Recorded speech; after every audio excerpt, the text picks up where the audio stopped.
Hi, and welcome back to my kitchen. I'm so excited. This week we're going to continue with strawberries and make one of my all-time favorites, fresh strawberry pie.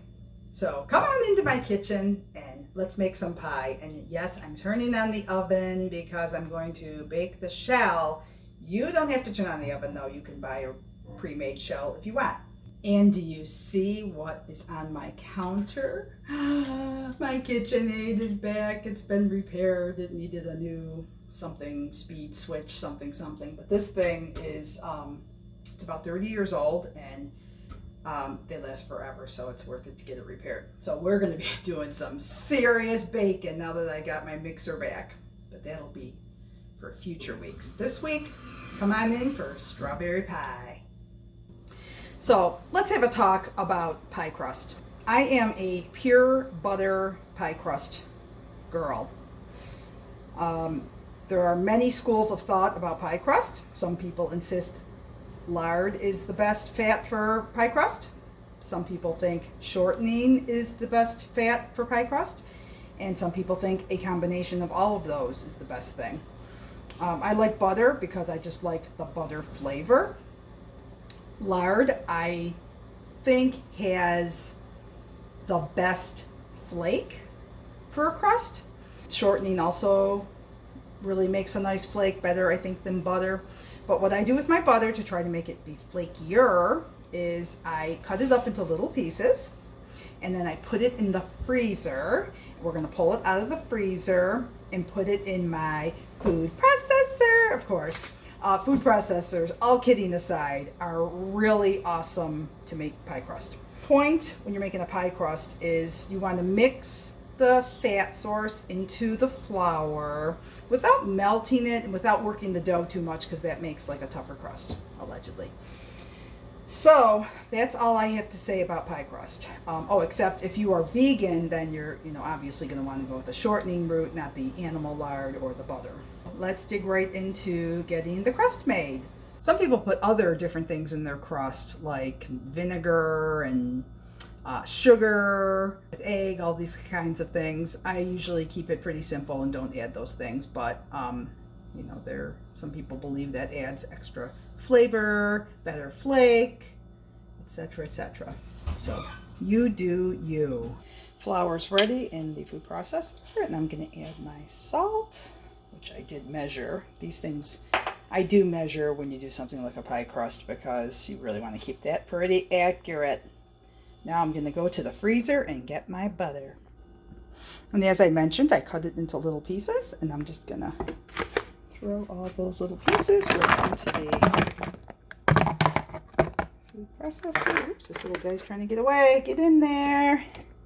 Okay, I'm going to give it a whirl. So we're going to add the ice water next. I like to add the ice water while it's running, so I'm not going to be videoing that part. Sorry. What you want to avoid is creating a lot of friction and heat, which is not good for the crust. I think that looks pretty good. It's starting to kind of ball up, and that looks good. Now I'm going to get some plastic wrap out and drop the dough right onto that, and then I'm going to put it in the fridge to finish kind of resting before I roll it out, maybe in an hour.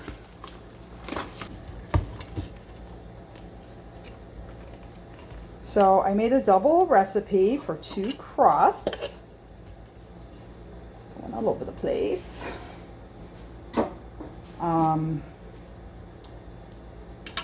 I'm just going to kind of, like I said, you want to handle this as little as possible, because with pie crust, heat is not your friend. It's ready to bake. Put them in the fridge, and then we'll come back to this in a bit. And then once the crust is done, I will continue. Wrap those babies up like that. Once the pie crust is done, I will continue with the strawberry filling. Here comes the fun part. I took the dough out of the fridge and we're gonna roll it out. going to start by putting some flour on your surface. Put your dough on.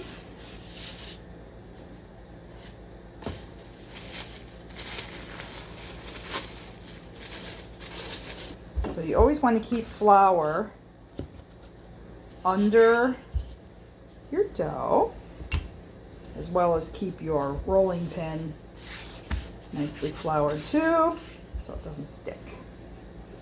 You're rolling pie dough. The thing that can happen easily is you start to get little splits on the end. So you want to be careful to roll towards those splits.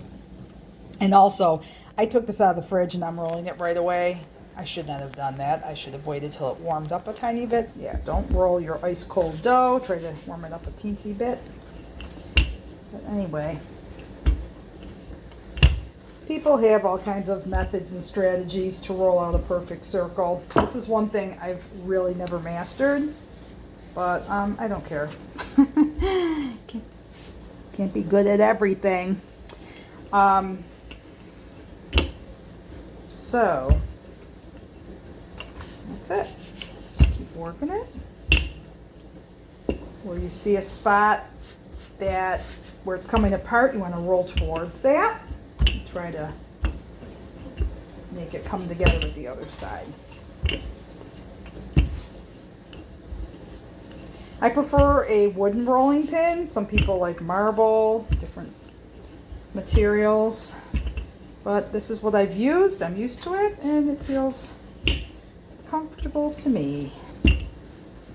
And the thickness of your pastry shell is a matter of preference also. I like a pretty thin one personally, so I tend to roll it probably thinner than, whoops. Now when it starts to grab onto your rolling pin, that's when you know you need a little more flour on there. All right, that looks good. There is my crust. It is not perfect, but that's okay with me. Okay, now I'm going to pick up the crust and put it in the pan. So first, I like to brush off the excess flour with a cloth. And then I'm going to pick up the edge of the dough and I'm going to roll it around the pin. And again, I'm going to brush off all this excess flour. I don't want that in there. And I'm just rolling it up on the rolling pin, brushing off the excess flour. Okay, my pie plate.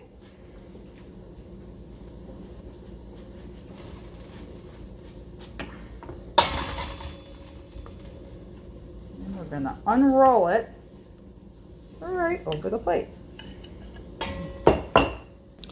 So this is what I'm left with. Now I'm going to try to be decorative with the edges. There's different things you can do with the edges. Sometimes people use a fork and kind of crimp it. I like to just fold it under. My way around, and you're going to find some little bald spots potentially. Just fill them in with dough.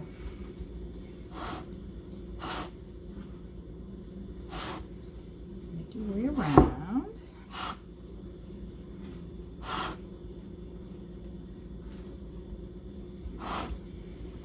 All right, then I just like a simple crimping, which I do with my thumb and finger, and I just squeeze it and I go around, and it makes that little design like that. Very simple. You can get fancy with like braiding and all different maneuvers if that speaks to you. But this is how I do it.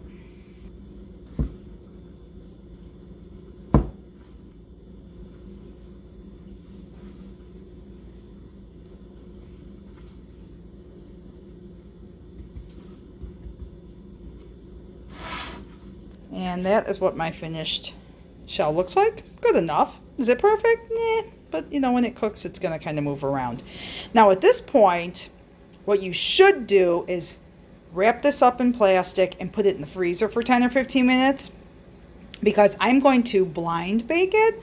That's when you bake the shell without any filling in it. You know, you cook it ahead of time because the fresh strawberry filling is just going to go right into the shell and it's not going to cook in the oven.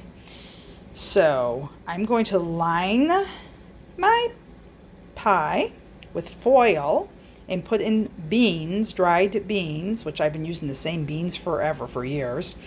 And that will kind of hold the crust down, and hopefully it won't shrink too much. It's better though to freeze it. That helps it to not shrink even better. But that's all you're going to do is use your piece of foil.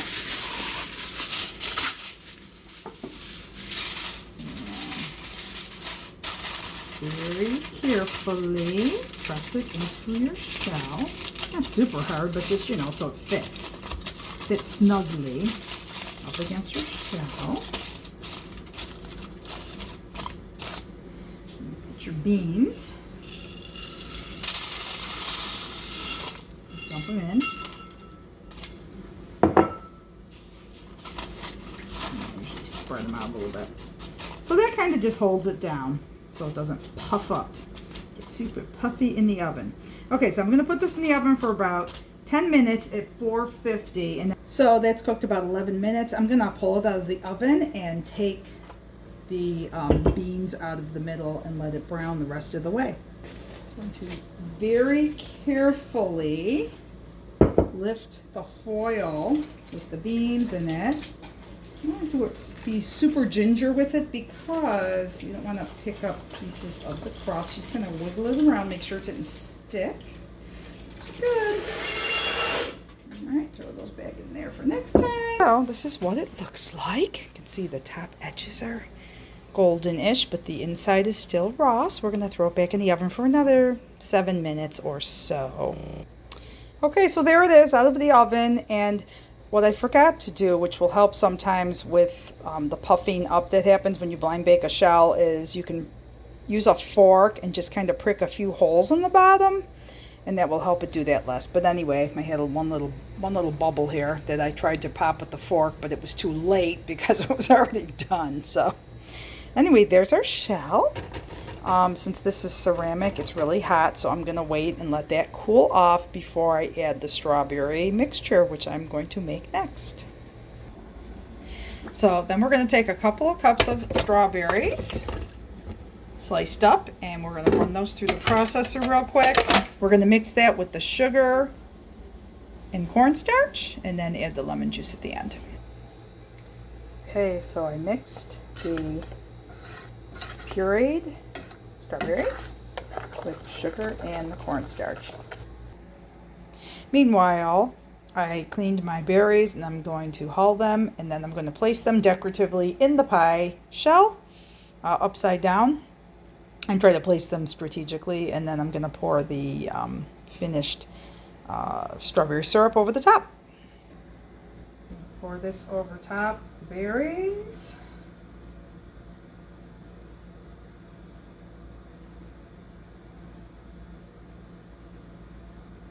Anyway, that's it. It's done. Gonna go put it in the fridge, let it chill for several hours, and then we'll be back in a bit to give it a taste test.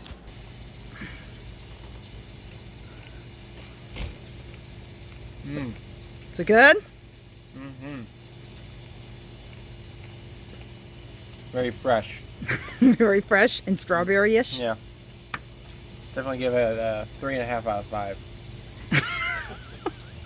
I'm kidding. 4.5 out of 5. So how many cookbooks do we have at the Central Library, you may wonder? These are what we have on the first floor, but there are many, many more in the tiers and many more available through downloadable books. So come on down and see us, or hit the computer and look up what you can take into your home, and everybody get cooking. See you next time.